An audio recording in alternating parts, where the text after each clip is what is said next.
So Isaac, welcome to the show. Thank you so much for coming on, man. How you doing? I'm doing great. Thank you for having me. It's honestly it's surreal how quickly this happened to get to the point where listening to you, being a fan, and then being on the show. So I'm honored that you asked me to do it. I'm happy to be here. Thanks for having me. Well, we're honored that you listen, but also you do have some creds under your belt, which I think sped up that whole process. Okay, great. I'm sure we've already mentioned it at the top of this show, but let's kick off right away with how did you get the gig as Bishop for X-Men '97? Man, it's an interesting story. It's sort of not super interesting at the beginning just because it came through like any other audition. I mean, you can ask any of the cast members. We've all talked about it. That we were all approached, I guess, by our agents because the way it works is you get your audition sent via email, and so we all got a batch of auditions and parts for this show. And at the time, it had a fake title, so like I saw it and I was like, well, this is okay, another animation audition like anything else. Open it up, and then inside, even the file names were fake, and the character names in the script were fake. So like they were really like filtering this entire project right from the beginning. Um, and so when I was looking at it, I was like, this seems cool. I don't know what this is, but this is kind of a neat story and there's some fun characters. And they gave a list of like, you can audition for anything you want. And then it sort of clicked as I was looking through because I was like, wait a minute, they're talking about Storm and Professor Xavier and Beast. And like, then my whole like world exploded in my head. I was like, wait a second, is this I didn't realize that it was the X-Men show. At first I was like, oh, this is a cool like video game or this is a Christmas special or something like not I couldn't imagine that it was the show again. Xmas special. Yeah, exactly. Yeah. But as I was reading through, I sort of figured out, I was like, oh no, this is a lot of content for something that's not, if this is something small, I don't know why they would put this much effort into it. And so as I was reading, I was like, oh, I think this is the show. And there was a sort of like internal part of me that was awoken again. I was like, what's going on? And when I got it, I auditioned in two batches actually. There was one batch of initial auditions, and I think I actually auditioned for Professor Xavier in the first round and a couple Oh, other cool. things. Oh, right, Um, okay. Sent it off, didn't hear anything. Like a month and a half went by, and I was like, okay, that was cool. My one shot at getting in the show. That's fine. It's like anything else. Got to do it and let it go. Um, but then a second round came in, and I was like, "Oh, there's more for this show. Okay, I'm gonna try again." And I got through the little thing, and I noticed there was one file, and the character's name was actually Boris in the the file. It wasn't Bishop. And I realized I know. I can you imagine if it was the I name just love Boris? all the yeah. It's Yeah. not that much of a throw off, is it? It's still No, beginning it's with a not. B. It's Yeah. yeah, very thinly veiled. But I read through it, and thank goodness for the age of YouTube because I was able to go and research the show. I mean, it's the coolest homework in the world, going online and watching a show that you loved growing up. And so I went and I watched it and got kind of a basis of Philip Aiken's original performance as Bishop and sort of put it in my head of what I wanted to do. And then I sort of gave it my own spin. And all I had was the script. There wasn't really any context. It was actually the scene where Bishop comes in with Storm at the beginning of episode one. That was the scene that I got for my audition. And then some scene with Forge, like several episodes later, it was like another part. So I sent that in, and again, like anything, I didn't hear anything for like a month. And then I was in a session for a video game called Starfield, which I do a role in. And in Oh, that really? session, yeah, which is like I think I was doing 800 lines for this character because Starfield is like it's Bethesda, so it's like Yeah. massive. And I asked the writer over the session, I was like, "How many lines are involved in this?" She's like, "Over 200,000 lines we wrote for this game, or I wrote." Whoa. And it's her first video game she wrote, and I was like, "This what a project to start with." Yeah. Um, and so going through, and then on a break, I checked my emails on my phone, and it said, "You've been cast as." Boris in this Boris. show, yeah, and I was like, "Wait," um, and I was like, "Oh, cool! I can't wait to do this." And at the time, I knew who the character was at that point, but at that point, I was like, "Oh, this will be a fun like one-off episode opportunity, and I'll be really excited to say that I'm part of the show in some small way." Had no clue what this would mean, what the arc of the Right. story was going to be, what the meaning of the character to be, that he would be featured more than he was, or in the way that he was. Uh, but yeah, that's how it happened. It's just an audition, and then I got it, and then recorded over the course of I think 2 years for the first uh, Wow. season. Um, And it was very difficult because I went to Comic-Con in 2023, the year before the show came out, and I thought the show was gonna premiere in fall of 23 instead of March of 24. And I was working at another comic booth with my friend Harley, who was in charge of Boom Studios at the time, one of the marketing things over there. And right across from me, it was right across from us was a giant Marvel booth with tons of X-Men stuff, and I couldn't say anything because the show hadn't come out, and I was Just so taunting upset. you. Yeah, exactly. Yeah, just looming over me. I was like, "Oh, look!" And then across the way, in the other half of the convention, this is San Diego, was the Hasbro booth and the Hasbro Pulse, and they just premiered the new line of X-Men '97 figures, and Bishop was in there. And again, I was like, "I can't do anything about this. I just have to You could sit have in this cosplayed. knowledge." You could have Yeah, dressed up I as know. Bishop, being like, That's "I'm just true. a fan. Yeah, I just I'm walking around. Boris." Yeah, right. Don't you know the famous Boris from X-Men? Yeah. Um, yeah. So that was the experience leading up to it. But then when the show finally broke, it was the greatest thing ever. And I'm sorry, I'm answering way more than you asked. How did I get the role? And I'm No, like way That's beyond fine. that. no. But By all means, uh, this is great stuff. Keep going. but the thing that I think really solidified the whole experience was in March of 2024. We all got invited to the X-Men '97 fan event at in Hollywood. So it was like a big premiere event for the show. And it was at I don't know if you guys know about it, the El Capitan Theater in Hollywood is like the Disney uh theater. They premiere all of their like Pixar films and Star Wars and Marvel, all that stuff gets premiered there to some degree. They have some big event for all their stuff.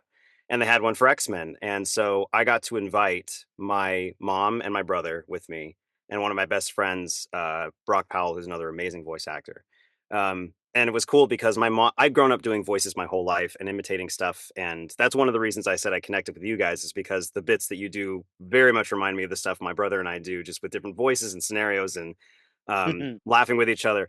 And so that whole environment was sort of what I grew up doing just as a kid, just doing voices and things and not really thinking that it was going to turn into a career. But then getting to sit next to my mom in the theater and having her watch me watch the show and watching her watch the show, knowing that I grew up doing this as a kid and having the full circle of like, look, mom, I'm in a Hollywood premiere with a TV show and an animated character that I got to create. It was a very cool moment amongst 1,000 X-Men fans, just screaming when the Yeah. theme song came on. And like that's a memory that I'll hold on to forever. So it's been great ever since. Like the fans have been amazing and they've been so kind and they've been so generous and there's been multi-generational fans. Like I watched the show when I was a kid and now my son who's 4 is watching it with me and like I was like this is crazy that I'm part of this bridging of story and theme and fun and all that. So it's been an incredible ride so far.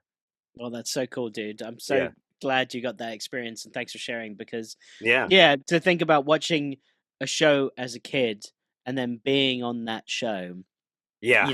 30 years later is pretty incredible. Yeah. So with going back then 30 years or however Yeah. many years, you're a kid of the 90s, I believe, Yes, right? I am. Yeah, born in Yeah, 1989, right at the end in December. 89. Cool. And Yeah. I'm 87, Will's 90, so we're all like right there in that sweet Yeah. spot. So Cool. growing up, obviously you've already said X-Men, Yeah. but I'm sure there was another show that you watched quite a lot as well. Yes. Yes. And that would obviously be why we're all here as well, is Batman the Animated Series. So 100%. Yeah. when you watched BTAS as a kid, what are some of like your earliest memories and episodes that you remember watching as a kid? It's kind of flashes at this point just because it was earlier in my life, but I definitely remember how I felt. I know that anytime, I mean, we all know what it feels like when the Warner Brothers logo comes up and then it turns into the big Zephyr on top of Gotham with the lights. Like I Yeah. just immediately felt like I'm in for such a great ride. Um, and that I remember being enamored by the animation. I remember being enamored by the story. I didn't leave the television. Like there were other shows where it was like I can get up and like do something, but like when it was Batman, it was like, oh no, I'm staying for the entire thing. I have to watch the whole thing. And also it was probably one of my earliest interactions with loving scores for things because I knew I grew up liking musical scores of movies and TV shows, but this one was different because I remember researching and learning that it was a full orchestra every time, and that was just such a cool, different way to do it. And I loved what the music felt like and sounded like, and trying to remember specific episodes. I don't know if I remember anything specific, but I think kind of a typical answer, but anything with Mark Hamill and the Joker just immediately grabbed my attention. He was a performer that I love, and he's a voice actor that I really respect as well, based off of his work. Um, and what else? Yeah, it was just it became a staple of when I was watching. I didn't really remember what time it came on, but I knew that if it was on next or if there was a couple episodes in a row that I would always sit and watch it and just be taken with it. It was just so different than everything else. And so I love that we got that experience as kids because there's nothing like that Yeah. on Mm, today that I can think of yeah, that touches that kind of feel and that kind of Besides mood. X-Men Besides 97. X-Men 97, yeah, exactly. Yeah. that's right. Notwithstanding X-Men 97, yeah. If But yeah. let's say suddenly they're like, all right, we need you to do a voice for Batman the Animated Series. You have free pick to do who you Oh want to man. do. Who would you voice? Oh, that's a great question. That is a good I'm trying to question. think. Yeah, I know. Yeah, I do stuff on this show as well, yeah. not just color commentary. I'm like typing it like, remember to ask that next time. Yeah. Um, man, I mean, the first one that comes to mind is Two-Face, I think. I would love to try Ooh, that out. okay. I like the duality of obviously the duality of the character and how he goes, but I like the tortured hero, the person that Mm. falls. And I think there's a lot of that in the show anyway. But I love the idea of someone that has a heart that's still hanging on to something good, but is overcome every time. The whole Jekyll and Hyde thing, like you're overcome with this other personality that you can't quite put down. Very fascinating to me. So I think that would be an interesting character to play. And I really Well, my love the brother portrayal just in the thinks show. he's just in it for the money, but I mean, You're yeah, that's a much right, more yeah. deeper version of the character. Yeah. I think you'd be a great Two-Face. If I could toss my opinion in there, I Yeah. think you'd be a pretty damn good Batman, dude. I've heard you, Dude, Bishop. wow. Thank you. I I think really appreciate that. I think I'd love your to do it. tones, especially the way you can drop it down, and you got Yeah. that you got the gravel without having the Christian Bale like behind it. So Yeah. which is like I think that's called what having big Tom writes. balls. I think that's what we call it. Yeah. That's it. That's what I walk in with. It's on my resume on my website. That's Huge nuts. Oh, you're hired. Yeah. Yeah, I think Batman definitely. But yeah, Two-Face as well. I guess like Harvey Dent and Bruce Wayne, they're kind of similar. Yeah. They just went in different directions, didn't they? Right. Yeah, Yeah. exactly. So Yeah. that would be cool. Yeah, good Yeah. question. All right, maybe you Yeah. can write the No, questions you're next time. That's the only question I have. I'm done then. All right. Yeah, you're done. Now you're leaving. Thanks. Yeah. Yeah. He's just going to be comedy relief. Yeah. No. So, going back to most recently, you just went to New York Comic Con. You were just Yeah. telling us off pod before Yeah. about some of your experiences. But yeah, how was the con? How was now that you can actually say like I'm a part of X-Men 97, unlike last year where you had to keep it quiet? Like, what was Yeah. that experience like? I think one of the best parts was connecting with the cast, first of all, because when we record this show, we're all doing it separately for the most part. We're all like, some of us live in Canada, like I'm here in California. There's people, I think Allison Seeley Smith is in Barbados some of the year, so we're all over doing these individual recordings. So it's magic what the people at Marvel do to bring all of us together in all of our performances. And I always credit I've gotten to know the designers and the artists and the producers and the animators through this process. Even the Newton brothers who wrote the music, they're really cool guys. Just everybody on that side of it. Um, when we record separately and the way they can bring it together is so cool. So by results, we all are sort of meeting each other for the first time and getting to know each other after the show has come out. But when I was able to sit down at my booth with everybody else in the cast and really zoom out and look at it and be like, man, around the corner is Cal Dodd, who's been Wolverine for my entire life. And Yeah. to my left, sitting next to me the whole day, Adrian Huff, who's been Nightcrawler for the entire time that I've known the show. So and Lenore and Chris Britton and Chris Potter and all these people that I, know so well. Allison Seeley Smith, everybody from the original. I haven't met George Booza yet. He's a little bit harder to find because he doesn't move around to a lot of cons too often, but I'd love to meet him at some point. Right. But that was one of the coolest parts, is being able to say, I am a colleague and a cast member and a co-creator of this show with these people that I admire so much. And then I get excited, because I found, I don't know where I found this, but over the weekend I found an old X-Men toy commercial that Cal recorded as Wolverine doing. I was like, look, it's him, and I'm here with it. It's so nerding out so much. You're a fan, dude. That's awesome. I love that. Yeah. I have been, me and my friend AJ Locasio, who now plays Gambit on the show, have been deemed two of the nerdiest in the cast, and I wear that title proudly. But aside from that, it's been, I mean, the moment when people come up and talk to you about what the show meant to them and what it's doing to their lives and how it's enhancing their experience with the X-Men and how people get into the X-Men because of our show, like that's a huge honor. But then I think on top of that, from a very personal standpoint, from my own character, I feel very privileged to represent and be an ambassador for the Black fans, the Black nerds out there, because that's something that obviously that's my experience, and so I grew up with that, and didn't really see a whole lot of that of myself reflected in the world growing up. I mean, I knew that I was a nerd and I was proud of it, but like being part of a community of Black nerds and Black fans of the show, and being one of the main Black characters in the show, has been a huge privilege of mine. And I think it all culminated when I met this kid. I think his name was Daniel. I have a photo of him. I'm going to post all this stuff later on when I finally recover from all this. But it's like this little 8-year-old kid with glasses and a Marvel shirt with Black Panther on the front and a bunch of other characters. And he came up to take a photo and got a couple things signed. And I was talking to his parents. I was like, he's me when I was a kid. Like, this is so weird. Like looking at him, I was like, that's exactly, this is. And so I got to essentially talk to myself when I was a kid, being like, look, this is who you're going to be serving. And you get to be in this kid's life in this way. So that part of it is just so far beyond like the prestige and the money and all the stuff that comes with being on a show like this. Like, that is why I'm in this business. And so that, and the little kid's like, I prefer the original Bishop voice actor. Yeah, like, oh, yeah. Thank you. Next. Yeah. You don't get the signature to rip it up. No, exactly. But yeah, it's been so cool to see that and feel that full circle. So and also the con was cool. Like, I've never been to the Javits Convention Center in New York, and it's just a giant open air thing. It's so big. It's like, it felt like a mile long thing and just full of so many things that I love and so many people, and the costumes are so great. Like, the cosplayers are just such a delight to watch and to see interact. And then I get to meet people that I never had seen other than, on social media, which is cool.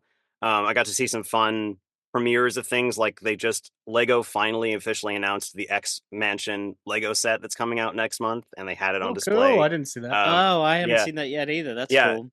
If you go to the Lego Instagram page, they have a video that is basically a Lego recreation of the opening from X-Men 97, but in Lego form.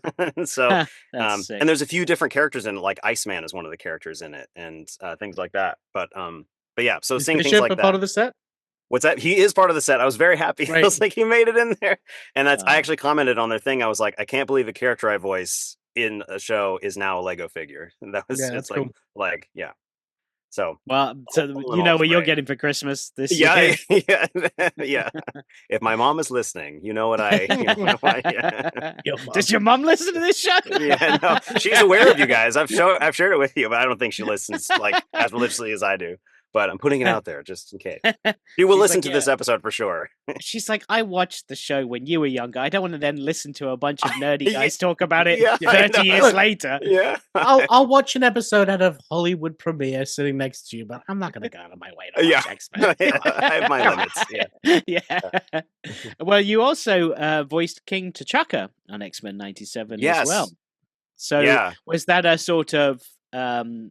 we see you as this role as well, or is it one of those, sometimes voice actors is like, I think you can do 2 or 3 within the limit that they have, or something like that, like 2 or 3 different characters. Like you'll see in Batman, there'll be, Alfred, but also he voiced the security guard and like something else, like they just kind of put around. But obviously King T'Chaka is not just anybody, he's freaking Black Panther. So yeah. T'Challa or T'Chaka? I didn't get that far on the show. It's T'Chaka in this in this series. Yeah. Well, it's interesting. I actually kind of have more of a history with Black Panther than just that show, and I think this is probably one of the reasons why is I am the voice of Chadwick Boseman's version of the character in Disney parks. So if you go to Avengers Campus in California Adventure, or if you go to in the Paris park, they have Avengers Campus over there now. I also voiced him in that, and then a bunch of Disney Cruise Line French. elements. But yeah, no, thankfully no. I am the Black Panther. Yeah, just not even close. Yeah. But that would be great. No, I thankfully in English. But I got that job with Imagineering a few years ago before Avengers Campus opened, and it was talking about. I sent an email to my friend who's a casting director over there, and I was like, I have this guy that I know who's my friend who's an improviser and a voice actor. Have him on your roster. Like that was the point of the email. And he's like, thanks for telling me about your friend. I'll have him, there. And actually that paid off because now that friend voices Loki for Disney for a few things, for some of the things in Avengers Campus and stuff. But he said, we're actually building this show at Avengers Campus, and Black Panther's part of it, and he needs to speak. And of course, we don't have the original voice because sadly Chadwick is gone. But if you do a good Black Panther voice, send it to us and see what we think, because we need, you could have a shot at it. So I immediately went online and I looked at all the clips from Black Panther, and I made my own reference track from various clips, and then I recorded my best version of it, sent it over to Imagineering, and they said we like it. We just have to check with Marvel and make sure they approve it. And then they got back to me and they said they want to work with you. This is great. So for the last few years, I've been doing that. So I think as a result of that job, Marvel in the X-Men world was aware that I did that accent and had a connection with Black Panther. And they said, can you do T'Chaka for the show? And so that, it seems like a fever dream because I did it like a year and a half, 2 years ago, but I kind of remember recording it. But like, they're like, just do this little scene. It's kind of at the end of the show. I had no idea it was this like cameo blast that was going to happen at the end of the series with amazing, characters showing Spoilers for me who hasn't finished it yet. Jesus Christ. It's only been out for fucking 9 months. Get on it. I don't have Disney Plus anymore. I can't watch it. Cameos up the wall, and obviously Spider-Man from Spider-Man the Animated Series. What? As well. Yeah. You knew that. You knew that. You told me that one. Yeah. But yeah, that was just an ask that I got from the casting people, and got to do it for just that one session. And then I didn't know where it was going to go. I didn't know how it was going to fit in the story. And then I got to see it and I was like, oh, wow, this is a really cool. So that's how it happened. It was just, I think they were aware that I could do the accent and was familiar enough with that world. And Wakanda is very, has become very important to me. So it was very cool to get to do that as well in the show. Awesome. So you sound like a Marvel kid.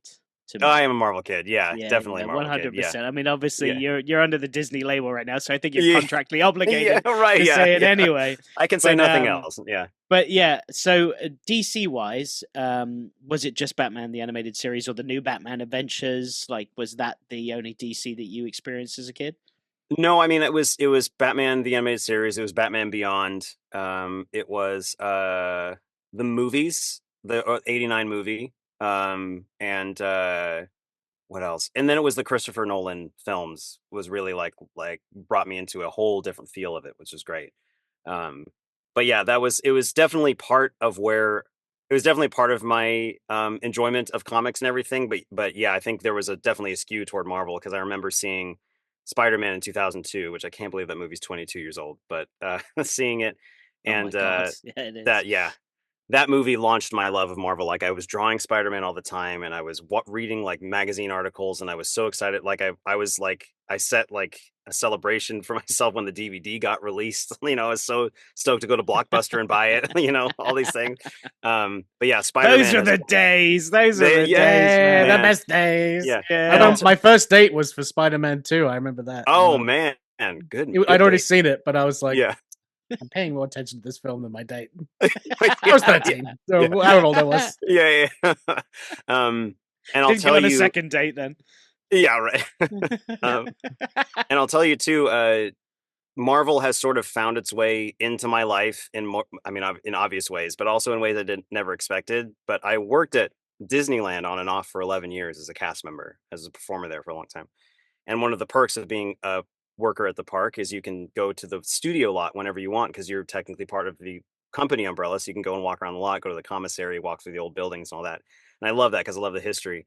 And so to surprise my brother one day, I was like, hey, you're visiting, let's go to the Disney lot as a surprise. I'll take you around and I'll show you what I know.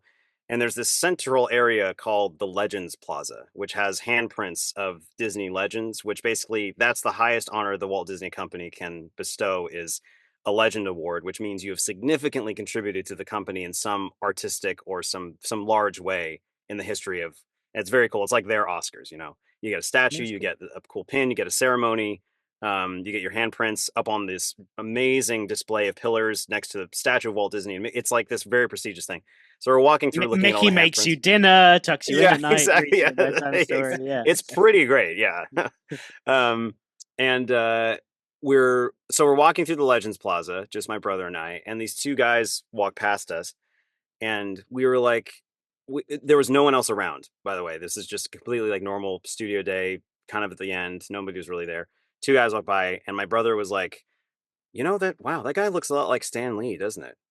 And I was too nervous to do anything because he's my hero, and Spider-Man we just talked about was a big thing for me. And my brother, being more brave than I did, we walked up together, and we were like, he was like, "Excuse me, are you Stan Lee?" And he goes, "Well, that depends. Are you enemies of Stan Lee?" And he's like, and we're like, "No, of course not." And he said, "Are you?" He's like, "No, I'm Boris Lee. Sorry, wrong guy." Exactly. Yeah. He's like, "Are you someone that want to beat up Stan Lee?" We're like, "No." And he's like, "Well, then yes, I'm Stan Lee." And he like took pictures with us. Turns out it wasn't Stan Lee. Yeah. I'm waiting for you to be like, actually, it was a guy that just cameos him at the park. You see a picture now, and you're like, "Who the fuck is that guy?" Is this terrible mask? Like, who is this? Look like Michael Myers or something. Yeah. Wait a minute. Enhance. What's that? Well, that's so cool, man. So I mean, I managed to meet him once at a con, and he kind of did the same thing to me. I said something along the lines of like, all I could think of was like, I just want to thank you for like being the architect of my childhood. And he's like, I want to thank you for watching, because without you, none of this would be possible. You know, something along those lines. But and it was a very brief encounter. But to run into him at Disney of all places, that's crazy. Know. And this is like just before or after the acquisition into Disney, like Marvel and Disney, because this is like 2010 or 11 that this happened. He was just there signing the deal. That's why he was there. Exactly. I mean, I don't know. Yeah, the pen was still, the pen was ready to go.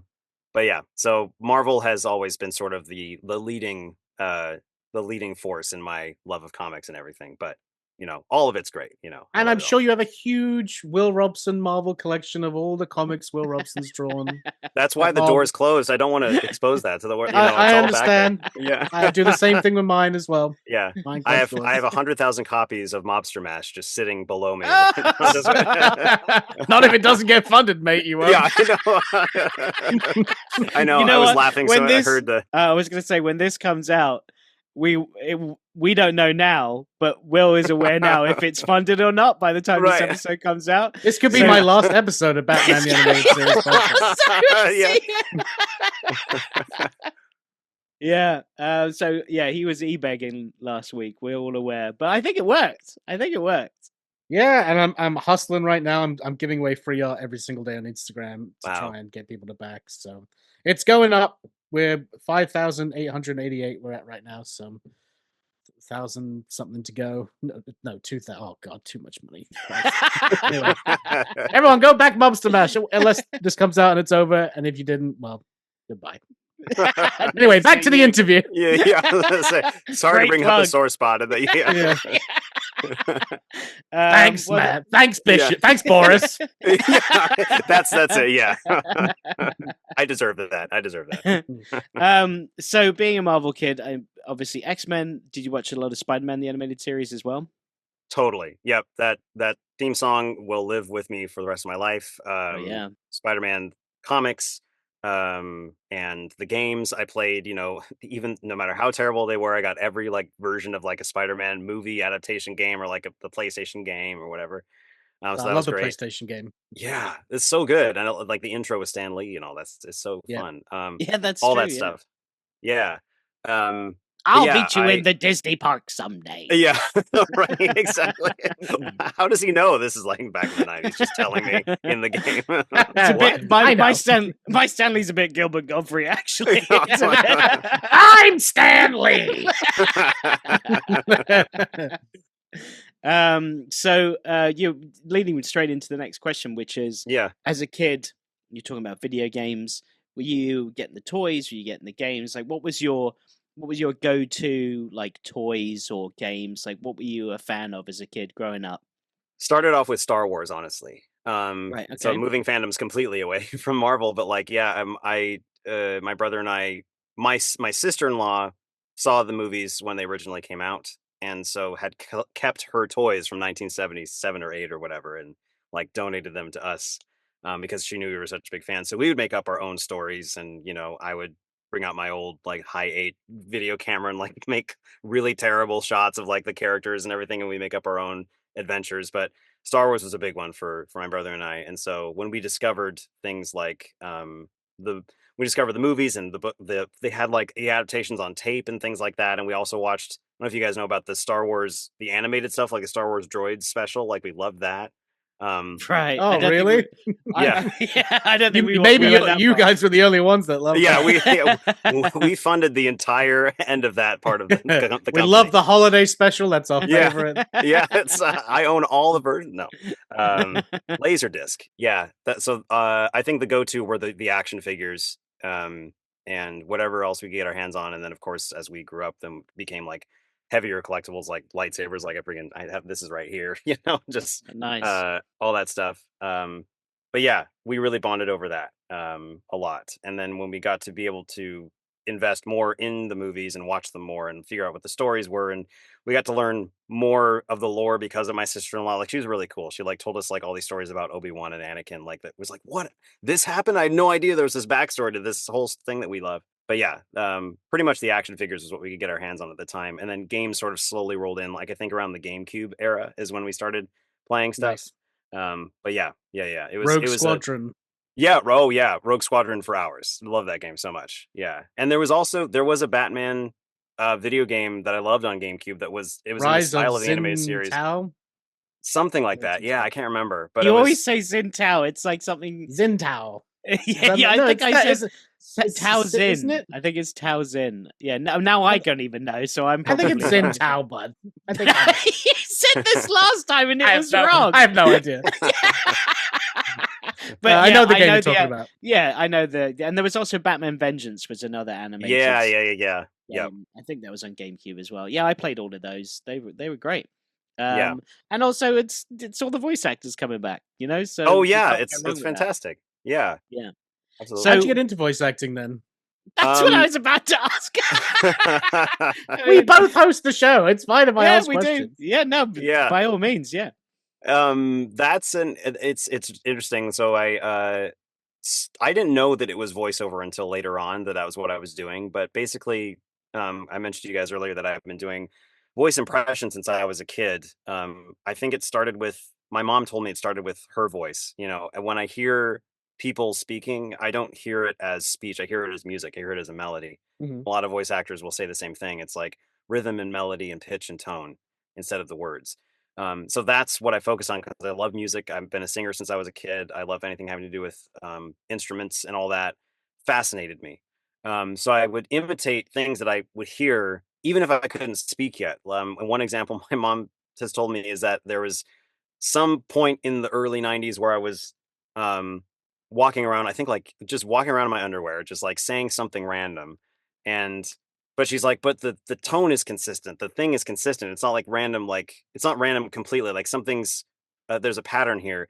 And then she realized I think Isaac needs to be taken to the hospital. Yeah, he's walking around in his pants saying the same thing over and over again in the same tone. It's freaking me out. I think he's singing Earth, Wind, and Fire. I think it might be better. Well, actually, it's funny you say that because my mom's birthday is the 21st of September. So, Oh, really? It's together, yeah.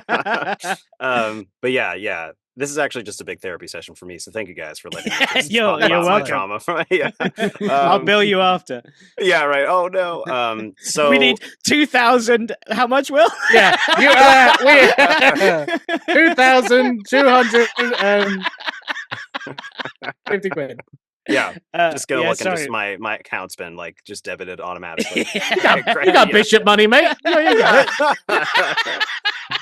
I know Marvel pays voice actors more than they pay comic book artists. That's for sure. I can see the episode title Oh, the episode title now: A Chat with Isaac Robertson Smith. You got Bishop money, mate. Yeah. In parentheses. Yeah. You got that to chuck a cash. Yeah. To chuck some over here.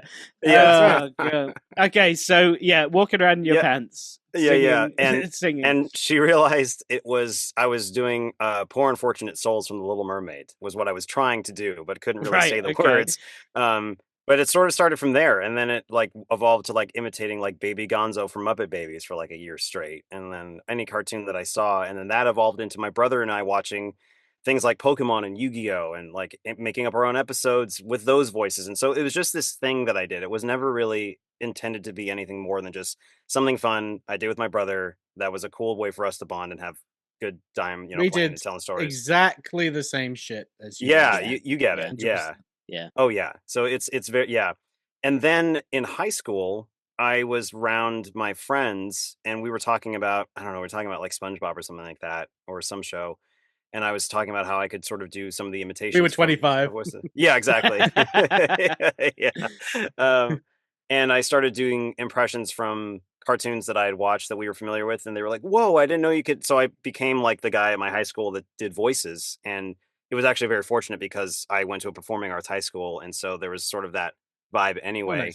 Oh, nice. But I, did theater and musical theater. I was basically born into a theater family. My mom was a theater teacher and we all kind of have a root in theater and performance. So that was all very familiar to me. And, but doing the voices for friends and realizing that there was an impact and people were responding to it, I was like, this is weird. I just thought it was something my brother and I did. And so I started to do just impressions around school and people thought that was fun. And I would do some projects for things.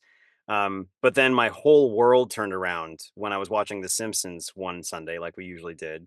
And on Bravo, on the other channel, there was an interview from the show Inside the Actors Studio with James Lipton, who's interviewing the cast of The Simpsons. And that interview changed my life. I couldn't believe that the voices that I had loved so much came out of these human beings and that was a job that they had.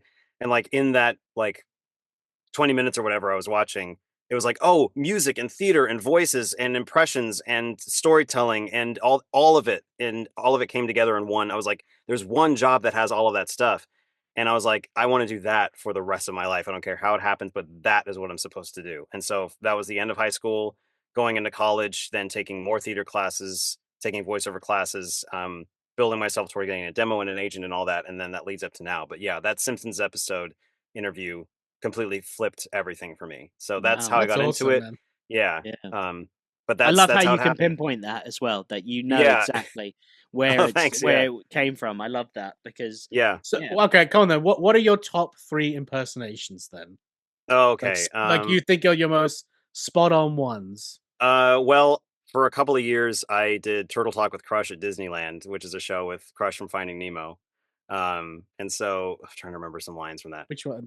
I'm not much of a Disney guy. Even though Finding Nemo is. Have you seen Finding Nemo, the one with the fish, the Pixar movie? There's the turtle that's in there that talks to them. Oh, the surfer turtle. The surfer turtle. Yeah. So I did that. So that's what I'm trying to think of what I said in the show. What, dude? Scope out the double spinner intro by the turtle. Chaw. That's good. Perfect. Yeah. That is. Let's see. And then I mean, this is kind of one that it's kind of one that everybody does, but I definitely love it. It's Pat Buttram is he's an old actor from he sort of sounds like this when he talks. His voice kind of goes around. So that's one that I really enjoyed. That's great. That's great. It reminds me. Have you ever seen The Office, the American Office? Yeah, I'm getting through it. Like I'm behind everybody else. Oh, are you? There's a part where the character Oscar like does that voice there. We need more greenbacks from the plantation. Yeah.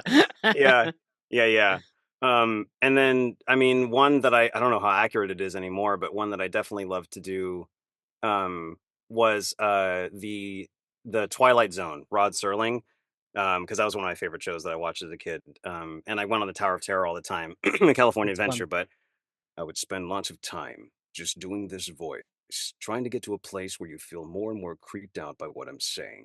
So that was great. That's so good. And I couldn't picture what he sounded like, but the moment you started talking, I was like, "Oh, that's exactly that guy." It's like his words are trapped behind his mouth in his teeth. you know? Well, and that's something that I love is physicality is really important with voices. And that's something I'll actually tell you something else that is sort of similar in that vein. But yeah, Rod Serling, when he would talk, he wouldn't open his mouth too much, but you could see what, so I'd go with that physicality. But something else that I did for a couple of years was I was the voice of Optimus Prime and Megatron at Universal Studios Hollywood. They have an interactive thing where you can well, you have to have big balls on your resume to do yeah Prime. yeah exactly yeah. Well, and that was such a fun experience because like it's such a honor to emulate those performances and those characters, and those are like voice actors obviously that I resonate with. But as far as physicality goes, like whenever I would do the Optimus voice, like my hand would just do this. I can't understand what I would do Optimus Prime. I would have a very stoic way of saying the voice. Roll out, and then Megatron is more of this, it's sort of. Oh, that's good. Yeah, I like that a lot. It's like almost like you're crushing tinfoil in your mouth. Exactly. Yeah, and it was the greatest. Talking to like 3-year-olds that just aren't scared of him is like the best because the banter is so good. Because they're like, you don't scare me at all. It's so funny because I've always considered myself like, oh, I'm good at doing silly voices and things. Like I could probably be a voice actor, and then you hear a professional do it, you're like, okay, fucking forget it. Like, never mind. If someone said do an Optimus Prime, I'd be like, no. I'm Optimus Prime. And they're like, do the turtle from Finding Nemo. You're like, I have no idea. I don't watch Disney, so I'm sorry. They're like, it's just the same voice. This is a Disney show. What are you doing? It's just the same voice, just saying the name over and over again. Well, maybe you could bring your Mr. Freeze or your Hugo Strange to the table. Well, maybe that will change their minds. Yeah, I do love them. I do. I mean, and I that's actually that's a visual thing I'll show you later is the Hugo Strange, but specifically your version has made it into I've said it on the thing. My girlfriend and I, the center of a lot of our jokes are this. So that's crazy. That version of Hugo Strange and that. Well, go on. Let me hear the Hugo then. Oh, your Hugo's. Well, here. Should I show you now? I don't know if there's time. Yeah, show it now. Yeah, absolutely. Okay. Yeah. Well, so she's an improviser and she's in Groundlings, which is one of the improviser communities out here. So I made her a card for her show, and it says, "Hey, I know you said earlier that you might not be good in your performance tonight, but," and then I said, "You don't know that." So, yeah, that's amazing. I love that. That's so amazing. Much. I love it. And the other one that we do that I think, and she's gonna love hearing this, but I said, we exchange love. We say I love you, and I say I love you, and she always goes, "How much?" And I go, "So much." How much? Yeah. That's great. I love it. Yeah. Well, that's you know what the best thing for me is I don't remember any of these conversations we have. So when he puts a video out, I'm like, this is news to me. Yeah. It all just is brain farts for me at this point. Yeah. But that warms my heart seeing that card. That's just it's the greatest. Yeah. We and we're trying to remember another one that sorry if this is a huge tangent away from this, but no, it's talking about us. It's making us feel great because you're like my life's awesome. Yeah. So a little on our side would be great. There was one. Well, I mean, there's been a couple of times where we happen to find it's in the same video. We happen to find a crepe place somewhere that we flew, so we want to be like, look, we flew here, it's nice, they have crepes. It's still one of the funniest things I think he's ever said. It's crazy, those videos, like when I make them, there are some where I'm like, this is gonna fucking break the internet, baby. And then I post it and it's like 5,000 views in an hour, and I'm like, what the? And then like that one that. Now I've started to realize as I'm editing, if it makes me laugh when I sync up a scene to like one of our voices, that I'm like, all right, this might be something. Because there's sometimes like I put the video together and like I'm happy with it, but I'm like, that's missing that like that magic little thing. And I've had that. You don't know that. You don't know that. I had that with the Hugo Strange one. Same with the Jalfrezi Papadom. That was the other one. Oh, that's all the time. We're imitating that one all the time. It's fantastic. But the other one I recently, which didn't do as well as I thought it was going to do, was the no bathroom in the Batcave. That one. Oh, that one was great. Yeah, has become my new favorite. Listen to me. If I'm talking about the shit that I do, okay, back to you. I don't know. I'm like, I literally just caught myself. I'm like, shut the fuck up. I'm enjoying it. No, I was just going to say the other one that made it into my life that I think is great is the Boss Biggest getting the mind machine. And that's an underrated one. Yeah, whenever we're getting, there's been a few times where we're getting food, and I was like, what should we have? Chicken, lamb, steak. Did you say so? Yeah. Okay. Yeah. Anyway. You guys are great. We should invite more people on just to talk about happily do it. I'm all about building up and talking about other things that people do that are great that make my life better. So well, I feel really good now too, so it's worth. Yeah. Good. So you connected us with Paul Dini, which was amazing and such an amazing experience to have him come on the show. Why don't you tell us how you came to be connected with Paul Dini, how your paths crossed, because you were watching BTAS as a kid and suddenly you know Paul Dini. Yeah, which was so amazingly bizarre and fun to me because not only was the animated series, but when I would play, the Batman Arkham trilogy is one of the best video game series that exists, just period. I will replay it and replay it and replay it. And we'll talk about that later. Yeah. and I would see, written by Paul Dini. I'm like, who is this guy? Because I just see this name repeated over and over again. I'm like, this must be the master storyteller. And so come to find out, my good friend Misty Lee and I have been hired multiple times to do things for Disney. Again, coming back, Disney is the center of a lot of what my work is.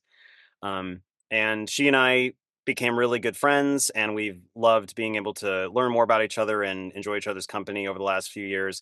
And then I learned kind of peripherally by talking to her that her husband is Paul Dini, and I was just floored by that because he talk about a power couple. They both created some incredible stuff.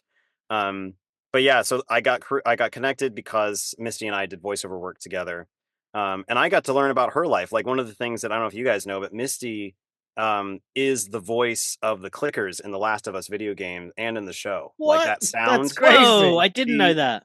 She invented that. That is her sound that she created for the game. So she's in infamy in just one small way in my world, because I love The Last of Us. I was like, that was you created. It's so cool. So knowing that from her, and then knowing about Paul Dini must be pooping his pants if she does that in the middle of the night. He gets up for a wee in the middle of the night. Yeah.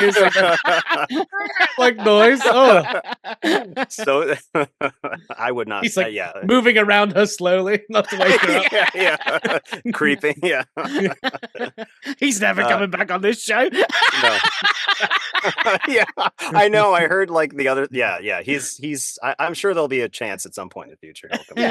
I'm sure. Yeah. We just won't talk about things that phrases that we used when we were kids. Yes. And we didn't know. Yeah. Yes. Outro was not appropriate. Yeah, so that's how we got connected, and it was great to go out. I went out to dinner with him and Misty and a couple other friends a few months ago, and watching. It's so funny to have the knowledge of someone that has affected your life in such a profound way with what you do artistic wise, and so you hold them in such high regard for such a long time. But then to talk to him on a personal level and to see that he's just as much of a nerd as we all are about other things that I'm interested in. He was asking questions and being curious and having all of these really interesting thoughts and stuff. So it was cool to be oh, this is just a human to human interaction. I don't need to hold him up. I will hold him up high as this, Paul Dini, echelon of creativity. But at the same time, having these experiences and connecting with him and just in this work in general, has definitely humanized the whole experience and made me remember oh yeah, these are all just people that are just making really great stuff. Yeah.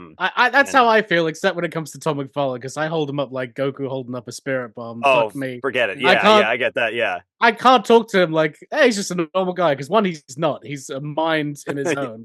He's Tom McFarlane. He's not a human. He's a Martian. Right. Oh, yeah. He's not of this world. Yeah. Absolutely. So, no, I get what you're saying. Yeah, but like Paul was asking Will, like before we started recording, like, what are you working on now? What are you doing? What are you drawing? What are you writing? Like, immediately interested in what he was doing because it was stuff that Paul was interested in, and it was like he was asking my brother questions before we even started the show, you know, and it was just like that was such a cool thing to just he's witness. Excited for my Doctor Doom Rocket Raccoon book, which is awesome. Oh, great. Yeah. Wow, that's really cool. That's really cool. So that's awesome. That's how you got connected to Paul Dini. That's so funny. You worked with Misty for so long, and then you're like, wait, your husband too? Yeah, exactly. Yeah, that's crazy. And I'm also the clicking noises of the clickers. And yeah, I know. I'd be like, what the fuck? Yeah, I know. Yeah. Have you managed to ever work with anybody else from BTAS? No, I have not. And if I have, it's only peripherally because I don't know how much of that team has trickled down to then be doing stuff currently in animation. Because I did do briefly, I was in a Merry Little Batman, which is an animated movie that came out on Amazon last year, I think. Yeah. And a couple other DC related things, but nobody from that team. I would love to meet them. And I know that Paul knows them because he still connects with them and talks to them, but I don't know if anybody that I've worked with has been from there, but that would be so cool to just like be in the same room as them for a minute and be like, what was it like? You know? Yeah. That's why we did. I know you guys have been. Yeah, exactly. Yeah. And I was going to say, I know you guys have done that. But anyway, so not yet, but that would be a very cool experience if I ever got the chance to do that. Well, you got tons of range in your voice. So, I mean, as you've shown, you can play characters deep voice, high voice. That's really impressive. Oh, thank you. Yeah, that's one of the fun parts of it is getting to experience different kinds of things because of the world of animation is so vast and video games is so vast that I'm excited to see who I get connected with in what way. And it's always surprising. So, you know, hopefully I'll let you guys know if that happens, but I hope that does. Yeah. No, that would be awesome. So you mentioned Merry Little Batman. I have that here because you worked on some Batman projects. Right. So Merry Little Batman, I saw that last Christmas season, which was a great fun watch. I liked the whole idea and the premise of it. Right. And how did that all come about? That was from let's see, how did that happen? The casting director on that was also the casting director and director for Strange Planet, the Apple TV Plus show with those little blue aliens that are you know, so I did some voices on that. And it's the same team, or at least the same casting director. So I think it was sort of I remember that you did this. Would you like to do some voices on this? Because I didn't audition for Merry Little Batman, I don't believe. And that's one of the cool parts about this gig is once you're in and once you gain the trust of people and once they know what you can do, kind of, then they sort of remember you for other things. Like a lot of the work that I'm doing currently is honestly relationship based, and things are like, you did this thing for me before and I'll have you do this, and come on and do this thing. I know you're able to do these things, so just fill in for this. Comics are very similar to that. Oh, is it really? Oh, I didn't realize that. Okay, that's cool. But yeah, so that's how I got involved in that. It's cool if you know people and then you're connected. It's not if you're not. Yeah. Yeah. I mean, even if you don't, there's still, I mean, obviously there's still a way to do it, but like for this specific project, it was a recommendation. I believe they said we want to bring you in for this. So that's how I got that project. It was great. I was like, and I come and look at the sheet, and you know, I don't see anybody else that comes in before me because you know you sign in and you record your stuff and you leave. But the name on the list when I got to that session was James Cromwell, who's my favorite role he did was he was the farmer Hoggett in Babe, and that's the role I love he did. Oh, of course, like, wow, yeah. I can't believe he's in, because he plays Alfred in that thing in the Merry Little Batman. I believe. And so seeing his name on the roster before I got there, I was like, this is pretty great. I really enjoy that I'm doing this. But yeah, so that's how I got connected with that project. And was Keanu Batman in that? Was Keanu Reeves No, Batman? it was what was it? No, it wasn't Keanu Reeves. I'm thinking of the Bat Dog, Super Dog. Yeah. No, that was Keanu Reeves. No. Yeah, but there was someone fairly well known. I think it was not Owen Wilson, but one of the other Wilsons, I believe. Wow, I'm Batman. Oh, it was Luke Wilson. Yeah. It was Luke Wilson. Yeah, I think Luke Wilson was Batman. Yeah, he was a good Batman too. That was fun. Yeah, that was a good film. I'll probably watch that again this Christmas season. That was yeah, check it out. I will see it for the first time. Yeah, and you can watch it for the first time after you watch all of X-Men '97. Yeah, I need to finish. I really need to finish X-Men. I was enjoying it as well. It's just, one of those things that slips through the cracks. Oh, I get it. I mean, there's a lot going on. There's too much to watch. I understand. Yeah, there is a lot to watch. So besides Merry Little Batman, you also have recently been involved in the Arkham series games. Yes. I saw credited on IMDb today. I don't know how much you can share because that game is pretty fresh. But what can you talk about with that game? Not a lot, because I don't because I don't really remember a lot, because I did it a while ago. But seems great. And there's the fact that it's a new version of it in the virtual world, I think is very awesome. I have a MetaQuest 3, and so I'm excited to check it out myself. But I don't know much of the story beyond what I did, which is a very relatively small amount comparatively to the rest of the scope of it. I actually just saw a friend post about their motion capture session for it today. So like there's like little whispers of what could be part of it. It seems really great, but honestly, even if I wanted to tell you more, I couldn't. But to be associated with and part of the Arkham like story line, like anytime I see that the logo for the Batman Arkham whatever always gets me stoked. So like to be part of it is very, very cool. Yeah, it's great. That's cool. So That's I used really to cool. kick the shit out of motherfuckers as Batman. Yeah, you were the Bat. You really were. I was. Bat. I used to just watch you beat up, and I'm like, why can't I do that? Yeah, good online rankings on PS3, like in 2009. We spent hours doing that, didn't we? Oh, so much time. I loved it. I think my friend said it best. He said, Batman Arkham series walked so that Marvel Spider-Man game could run. Like the combat like feels like similar, like chain reaction kind of deal. Is like, oh yeah, this is great. I'm glad that they invented this.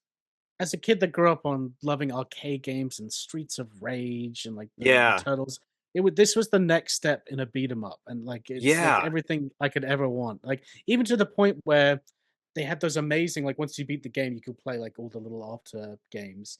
Right. One where you're on that train as Batman, and it's static cam, like you're playing Streets of Rage, but in Arkham. Oh, yeah, so good. I forgot about that one. So cool.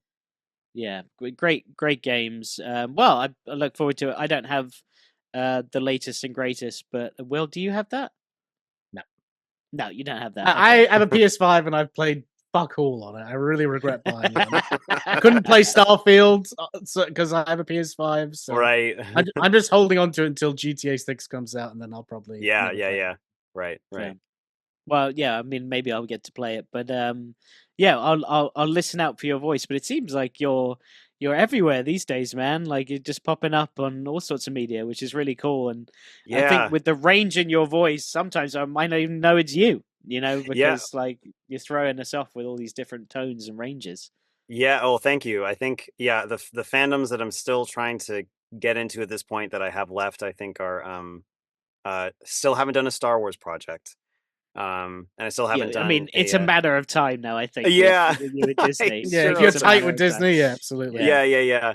That, and I think I'm curious about this new Lord of the Rings thing that's coming out. The animated thing that they're working on. The Rohan. Interesting. Yeah, which is another fandom that I didn't like necessarily grow up into. I was aware of it and I watched it and everything, but my friend Sean is a huge, like he's like Stephen Colbert level like knowledge of Lord of the Rings, and so to be a part of Lord of the Rings project would be cool. But somehow, I feel really thankfully in the stuff that I've been in so far, including being in just a little bit of the Ninja Turtle show was cool. I was like, I didn't know I'd make it into this. This is great. Yeah. That's cool. What did you do with that? Turtles? I did a few voices for the new Tales of the Teenage Mutant Ninja Turtles on Nickelodeon, the show that just came out with the like cool new animation. I did like one of the guards, I think, that comes in to trying to get them in a store clerk, and just like that's kind of a lot of my job is I'm a utility player for a lot of these shows, so I'll come in and do like 5 or 6 voices and just head out. But I love that because it's always different. One that I've done frequently is a show called Hamster and Gretel on Disney, which is a show that from the creators of Phineas and Ferb. It's the same team. But I came in and I did one of the villains on the show, and then for the last like 2 years, they've been calling me in and be like, all right, you're going to be, this crowd of kids and these aliens and this robot over here and this guy that runs a laundromat, and you're going to be your day. So it's like always different and always fun. And can you like experiment with all of that? Like you can just choose any voice, really? Yeah, they come in, and a lot of times it'll be ADR, so it'll already be animated in this sense, which is not traditional. Usually it's just the script and then animation comes later. But with this show, they have the animation done with a rough voiceover, and then they're like, okay, here's this guy. Just give us a voice and we'll see if it works. And the fact that they give me that kind of trust and freedom breadth to do that, it's very cool. Scary, but really cool to be like, all right, I gotta make sure it works, you know. But yeah, it's been great, and they do give me the freedom to just try it out and try stuff. And the fact that I'm in that position, I feel I'm not blind to the fact that that's a very cool spot to be in. So yeah, that sounds fun. Yeah, it does sound fun. And then you get to have the big time characters like Bishop as well. Yes. That's a good balance for sure. Yeah, but there's a charm to just being like, hey, the turtles are over there, like that's just fun. Oh, it's great. Yeah. But if you ever do a Star Wars, make sure you bring Will along, because he looks like a fucking Force ghost right now with his like looming really, over just there. kind of showing it. Yeah. There's points where the lighting looks perfect, like it looks exactly out of the movie. Like he's like, "You must go to Dagobah." Like it looks just like the Dagobah system. Use the Force, Boris. I was gonna say, you reminded me when you were talking about like the Turtles thing. That was something that I did the Spider-Man game that was fun. That it was just one line, but I got to say "Later days, Spider-Man" in the Marvel game. I was like, that was cool. I love that. Oh, fun! Yeah, you're like, I probably had that. I played the crap out of that game. Yeah. So Isaac, before we let you go, man, where can people find you on socials? And I think there's probably not much you can share about what you're up to now, because it's probably under lock and key. But by all means, X-Men 97 season 2 coming soon. Yes, that's public. So yeah, plug away, please. Yeah. Yes. So you can find me at IRS Voices on Instagram and X, and Isaac Robinson Smith on Facebook and LinkedIn, if anybody out there uses that. Okay. The big thing at the moment is X-Men 97 season 2 is in production currently, and we're very excited. There's no timeline, so I can't say anything here about what it's going to be like for release date, but it is happening. It's in production, and we're very excited about it. Can't wait to see everybody again when we continue the story.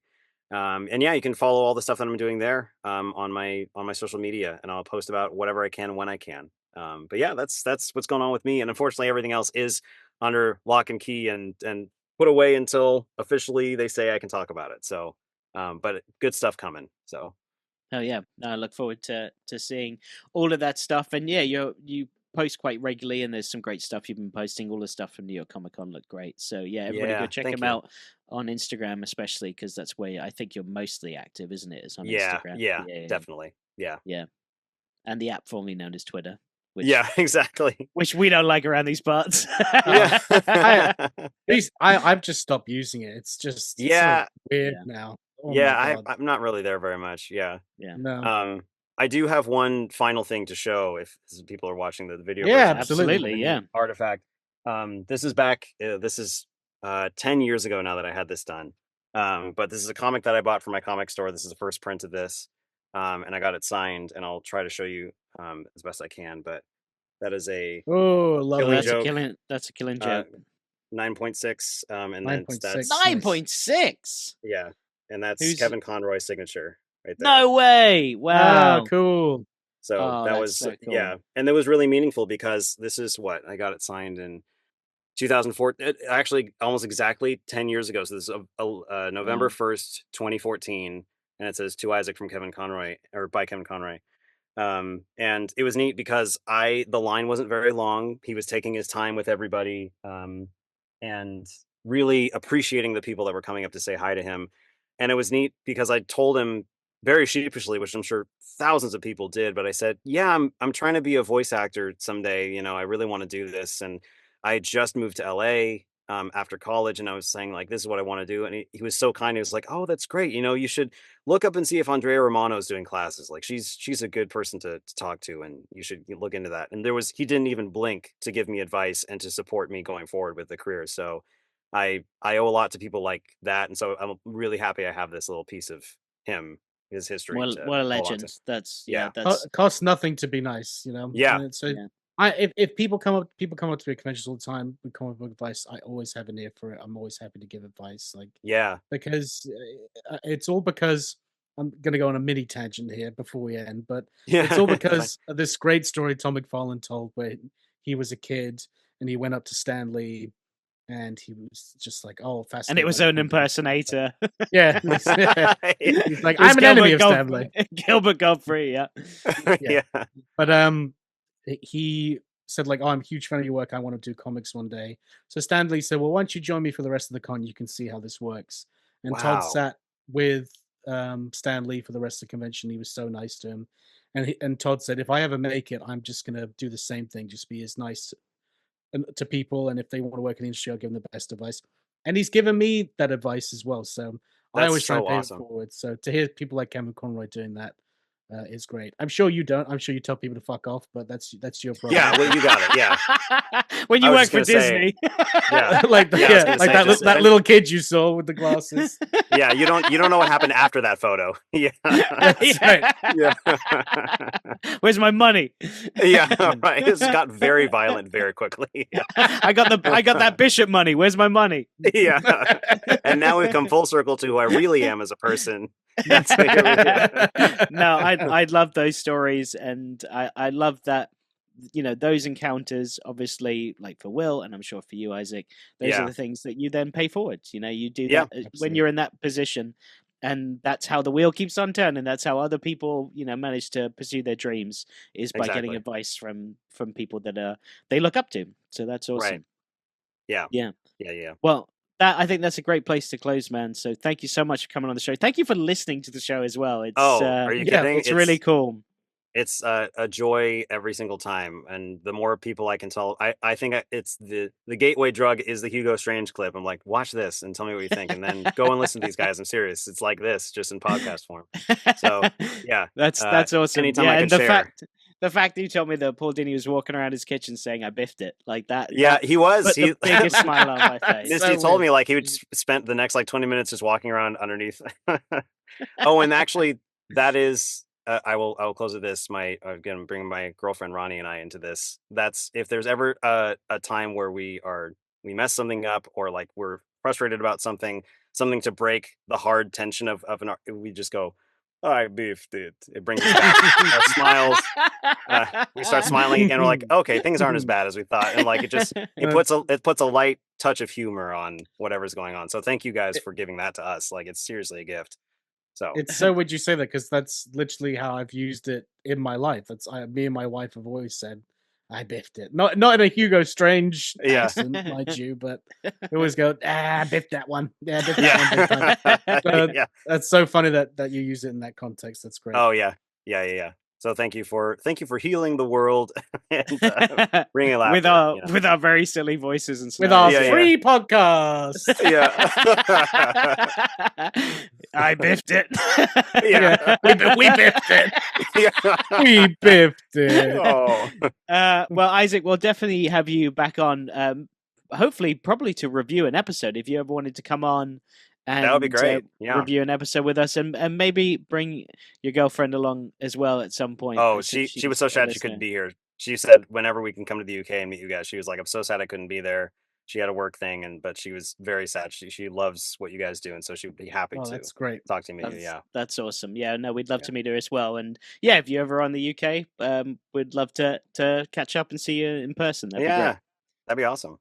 Cool. And maybe when season 2 of X-Men comes out, we'll have you come in. That'd be good. Yeah, that'd be great. Whenever that is. This guy over here, who is this guy? Like, I was like, I should have that written down. That's amazing. I'm drinking Sprite and not my usual Scotch, so maybe I don't know. Maybe drinking's not the best for you all the We've time. All learned something, yeah. Oh man! All right, Isaac. Thank you so much for coming on. We'll talk to you soon. Sounds great. Talk to you later.